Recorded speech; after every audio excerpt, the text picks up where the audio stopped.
লেজওয়ালা এক অদ্ভুত গ্রহের সন্ধান পেয়েছেন বিজ্ঞানীরা। তারা মনে করছেন এই লেজের দৈর্ঘ্য 5,63,000 কিলোমিটার।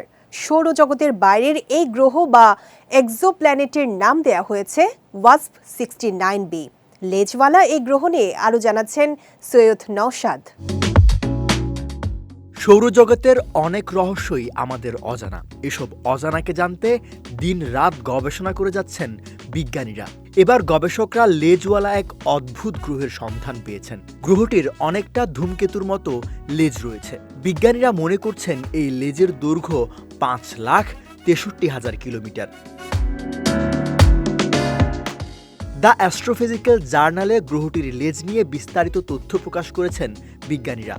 তারা জানান, গ্রহটির বায়ুমণ্ডল ধীরে ধীরে বিলীন হয়ে যাচ্ছে, যে কারণে বাইরের স্তরে হালকা হাইড্রোজেন ও হিলিয়াম কণা সময়ের সঙ্গে সঙ্গে মিলিয়ে যাচ্ছে বা বেরিয়ে যাচ্ছে বলে লেজের মতো আকৃতি তৈরি হয়েছে।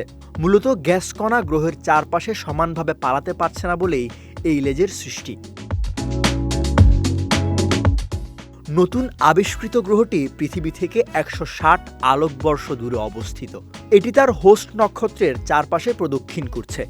মার্কিন মহাকাশ গবেষণা সংস্থা নাসার ভাষ্যে সময়ের সঙ্গে সঙ্গে গ্রহটির গ্যাস কেন্দ্রীয় নক্ষত্র শোষণ করে নিচ্ছে।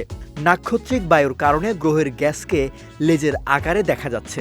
নাক্ষত্রিক বায়ু প্রবাহের কারণে নক্ষত্রের বায়ুমণ্ডল থেকে মহাকাশের বাইরের দিকে চার্জযুক্ত কণার একটি অবিচ্ছিন্ন প্রবাহ দেখা যায়।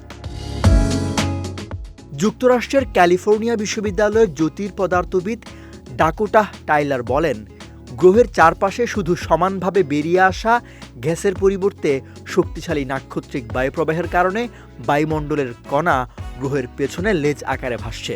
যদি নাক্ষত্রিক বায়ুপ্রবাহ না থাকতো, তাহলে গ্রহের চারপাশের গ্যাস গোলাকার ও প্রতিসম পথে নির্গত হতো।